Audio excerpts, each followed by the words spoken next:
Pamene tikupitirizabe kulira imfa ya malemu Brian Banda, tabweranso ndi update makamakatu za mmene zikuyendera pakanali pano paja. Mukudziwa ifetu sitimafuna tizibweretsa ma update osakwanira, timayesetsabe kuti at least muzikhala zinthu zogwirika.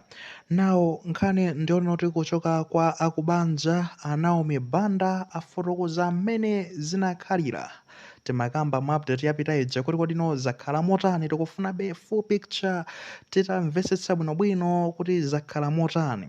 Ndipotu akubanjawa akunena akuti ndizoti ndekuti Brian Bandatu samapeza bwino makamaka kumayambiriro ndekuti kwatani kwa wiki inoyi amasaza zoncho basi kumadandaula chemwali komatu ine ndizoona kuti ndekuti sindupeza bwino kumasaza choncho basa bwanji kenakono kunayinde kuti notu dzulo limenelo madzulo kwapezi kuzotino samapeza bwino kuti apande matenda zakhangati zakula serious kwambiri kuthamangira nawo kuchipatala ndi nthawi imene anati angodya ndi atangomaliza ndekuti sapet kudya ndekuti chakudya cha madzulo choncho basi ino ndimene anapezeka zono tino athamangira nawo kuchipatala chifukwa anali very very weak.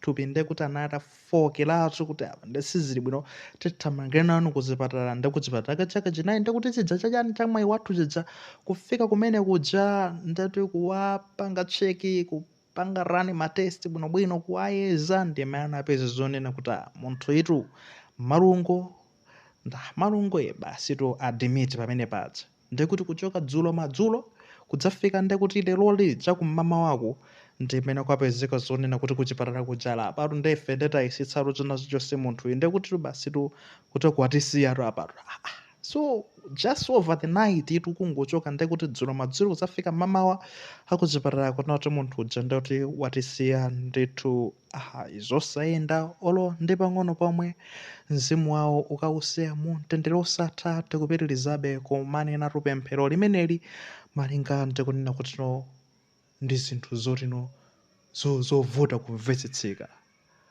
malungo basi overnight basi ndekuti mpaka nawo tisiya ayi ndithu sizinayende olo ndi pang'ono pomwe.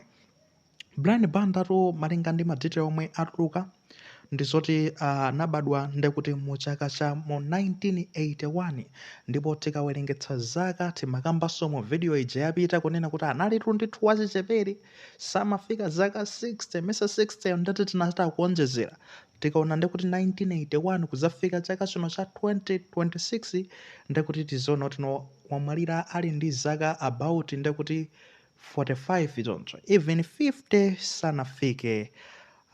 Taluza ngati dziko tuwapa polingaliranso kunena kuti anali ndi impact yotani ku journalism.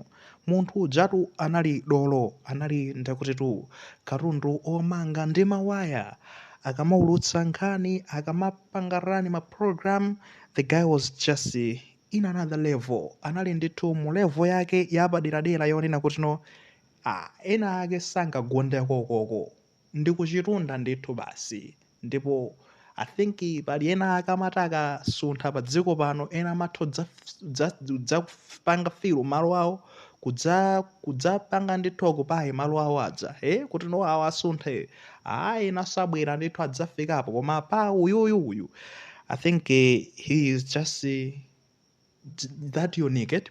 Sizingatheke kuti pangabwere wina wake ndikuzapanga filu gapo imene iyeyo akuchokapoyi basi iyeyo ndekuti Brian Banda adzakhala Brian Banda ndi space yake palibe amene angazayipange okupayi. The guy was just very very good and mamverano pa times kuona ndekuti Nicholas Dausi akufotokoze kuti the guy was just good. Akamati funsa mafunso nanenso ndimazanjenjemera naye kuti munthu uyuyu akhozatu kundiyedzeka ndikati ndipange chibwana apa ndikhoza kupezeka zorowa ndipange expose kunduna kwanga mwinaso ndekuti apita muthalikaso ndikuona kuti ndikupanga zofoira ndikuzandishuta ndekuti kuzandimenya mabullet kundichosa ku cabinet chifukwa cha mmene akufunsira mafunso. Anali dolo ndithu zona zake ndi zimenezo nthawi zina zake anthu akamwalira timakometsera, koma nkhani ndi zonena kuti uyuyu pa chilungamo chake nokhanso mukudziwa inu amene mukumvera kuti Brian Bandai anali dolo mosakometsera magayizi. Tisati kumata kukhala ngati kuthira mchere, sitikuthira mchere, munthu uyu anali dolo ndithu. Taluzatu pamenepa. Ndetu apa kwatulukanso madetail makamaka okhudzana ndekuti ndi programu ya maliro akunena kuti thupi la Brian Banda tikuti tino likusungidwa pakanali pano ndekuti ku mortuary ya Mthunzi, ndipo kumenekoko ndizoti mawa Sunday limenelo pa 9 August 2026 ndizoti ndekuti lidzatengedwa makamaka ku Mthunzi mortuary kumeneko, mmene nthawi idzidzakwana 11 koloko mmamawa kupititsidwa ndekuti ku chalichi china chomwe chimatchedwa kuti no Faith Church, ndipo uku ndekuti ndi ku Chilobwe ku Blantyre kumeneko kukakhala ndekuti church service, mwambo wa mapemphero kutsazikana naye polingaliranso kunena kuti Brian Banda anali munthu wotino Mulungu amamuyika kwambiri patsogolo. Chakumapeto kwa video imeneyi ndikuonetsani zimene ndikutanthauza ndikanotino amuyika Mulungu patsogolo, ndi the guy I think analinso m'busa amapemphera ndithu, and Mulungu basa analili kotsamira kwake. Ndana kuti ndikuonetsani zomwe ndikutanthauza, koma ndekuti kumeneko after church service ndekuti I think akabweriranso kaya ndi ku Mthunzi kukasiyanso thupi lake kumeneko, ndekuti Monday ngati sakabweriranso mwina akapita ndekuti kuchileka sanapange clarify bwinobwino apa, komano Monday pa 10 August 2026 thupi la Brian Banda ndekuti likakhala likayikidwa m'manda makamaka uku ndi kumudzi kwa Banda kapena kuti Mbanda kuchileka uko, ndekuti timakilomita tochepa chabe, kantunda kochepa chabe kuchokera pamene ndekuti pali Chileka International Airport ku Blantyre kumeneko padzama itchulanso kuti Bagere Mluzi International Airport. Mzimu wawo ndithu ukawuse mu mtendere osatha. Apopo kungopanga bwino clarify tikuona kuti akamachoka ndekuti ku chalichi we don't know kuti kodi apita direct mwina kumudzi ndekuti kuchileka kumudzi kwawo kapena mwina adzabwereranso ku Mthunzi ku mortuary, koma I believe ndekuti adzakhala kupita kumudzi kuti mwina akapange spend at least usiku wa mawa kukacha ndekuti mmamawa Monday, ndi pamene ndekuti mwina thupi likakhala lafika ndekuti mawa madzafika usiku wonse ndekuti ukachezera nkudzafika mwina mmamawa Monday, ndekuti ndi pamene adzapezeka zoti tsiku limenelo akayikidwa m'manda mwa ulemu wake mmene amenera alandirire. The guy was just good. The guy aliyese angokamba zabwino za Brian Banda ndekuti kudana naye kwena kwake.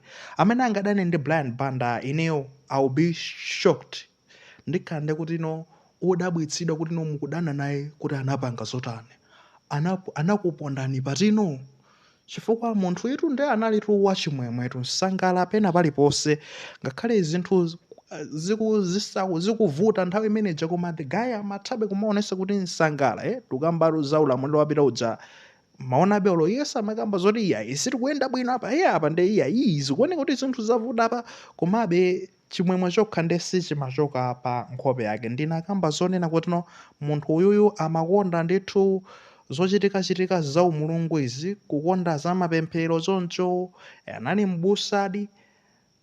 Mukukumbukira nthawi imeneja tikupita ku chisankho cha pa 16 September 2025, nthawi imeneja programu yomalizira ya Hot Current ndikuti zinthu kuti angotekeseka nthawi imeneyo kuti komano mwati zisankho zizayenda bwinobwino ndi anyamata azikwanza amatuluka aja mwanena kuti sikudzachema uko zikwanza chani.